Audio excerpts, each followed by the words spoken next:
Hello everyone. Today we're going to be starting our value mountains. To begin, you'll need a placemat and a smock, 3 of these long sheets of paper. They are 6 inches by 12 inches, and you'll need to write your name on all of them. Now we're gonna work with these like they're a set. You're going to be choosing one color, so I chose a red-orange. You're gonna put the color in one of the smaller spots, and then you're gonna get white. Put white in the middle. You don't need to fill the entire thing. And then what we're gonna do to begin is take your first sheet.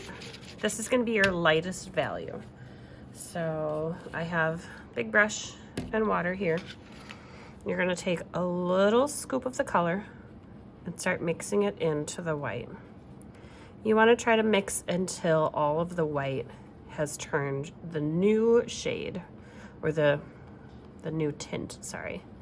Shades are when we add black, but the word shade gets kind of thrown around a lot. And then you're gonna paint this tint on your paper. Try to work quickly because you still have 2 others to get through. And see if you can get it to go in the same direction back and forth. Feel free to use a little bit of the water just to get the paint to cover the paper better. Set that one aside. And we're gonna repeat this step.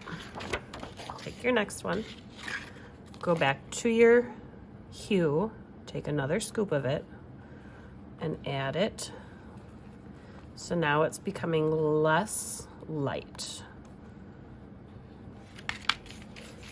Paint the next one, and you can see there is a difference between my first sheet and my second sheet, which is good.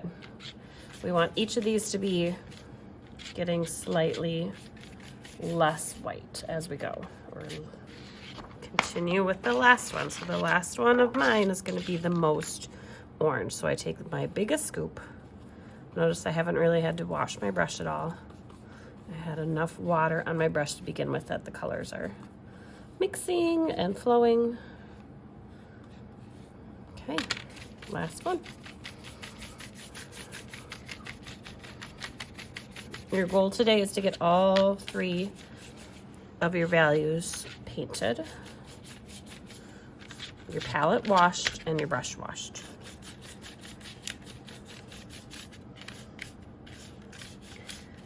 Hopefully you have enough paint at the end. If you don't, you're just gonna grab a little touch more of your original color. And know that it might be a little bit darker, but if you just kind of blend it back in, maybe add a little bit of water, not a lot.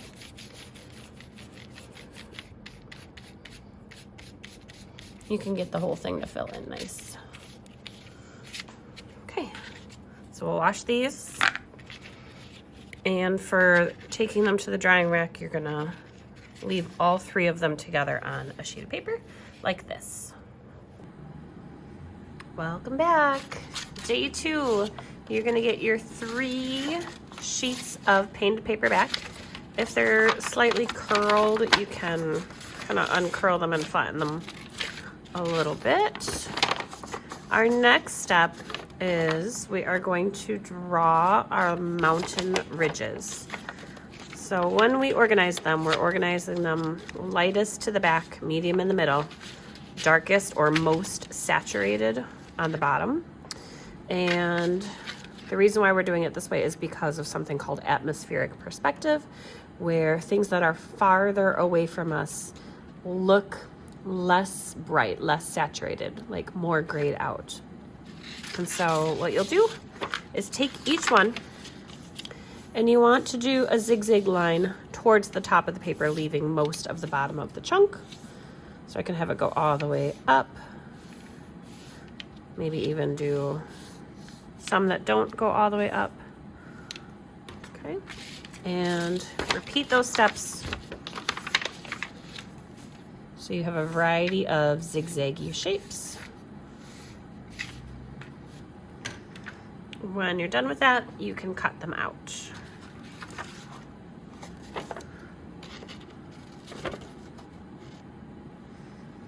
If you end up with any big scraps, feel free to save them in our scrap bucket, but if they're all pretty small, those can just be recycled.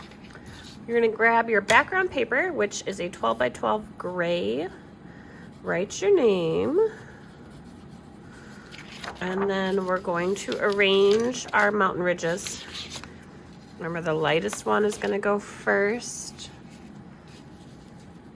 And then you'll put the medium in the middle and the brightest on the bottom. And you're trying to leave some room towards the bottom, so that way you'll have snow.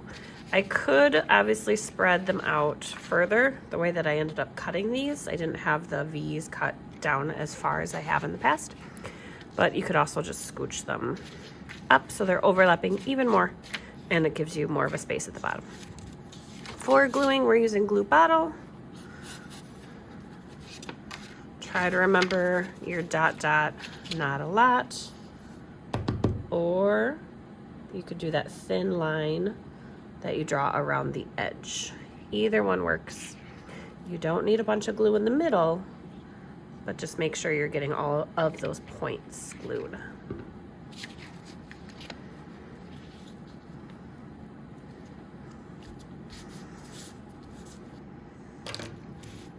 When you're done gluing, just make sure that everything is secure. You wipe off any extra little globs of glue. Remember, liquid glue, you can just rub your hands together and it will get it off a little bit faster. Then we're going to be adding some scenery details, so using a Sharpie and a white paint marker. For the Sharpie, you should start with that first.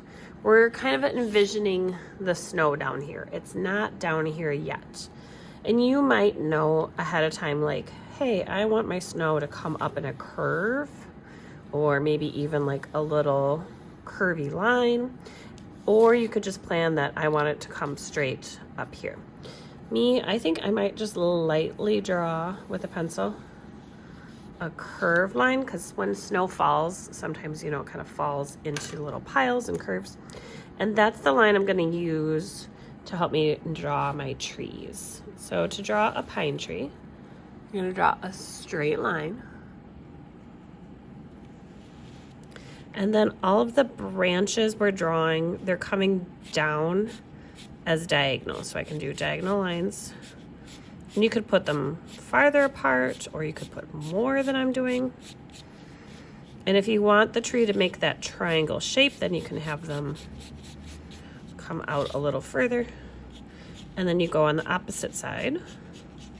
Again, doing a downwards diagonal. I can do some in the middle on the bottom. And try to just shape the edges so it looks triangle-y.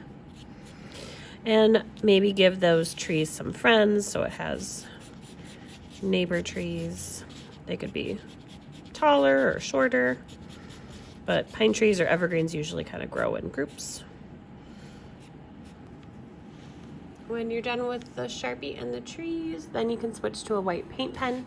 You will have to share these with others. There's not very many of them in the classroom.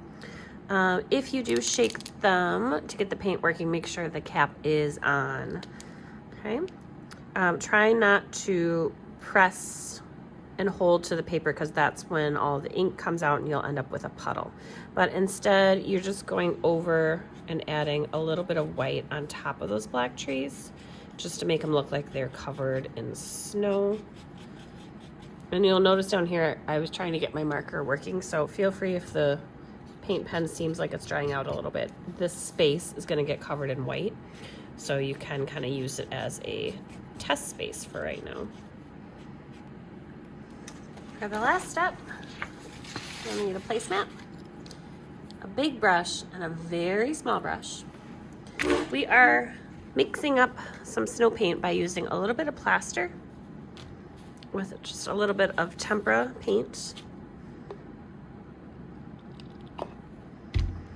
I can use my big brush for this. Your teacher will help you. But this is just going to act as like a thickener. so that way we can add some texture with our snow.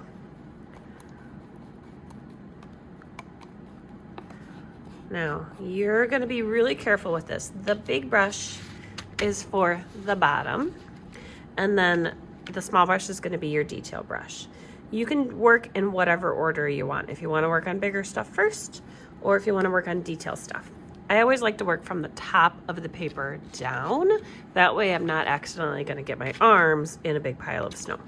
So what I would do first is add snowflakes and the snow caps on top of the mountains. So with your small brush, you're just painting like the little triangle tips, and you can do some little dots in the sky and dots on the mountains.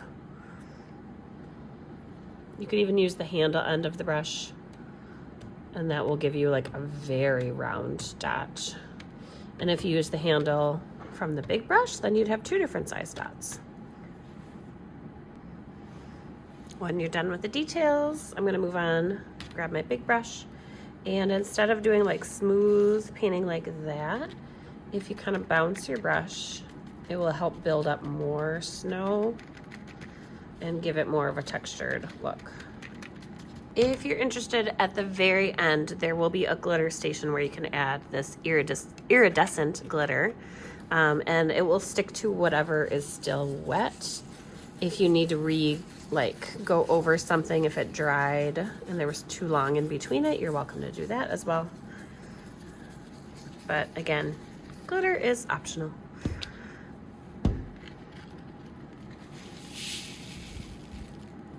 I hope you enjoyed making these value mountains. I think they're gonna look awesome.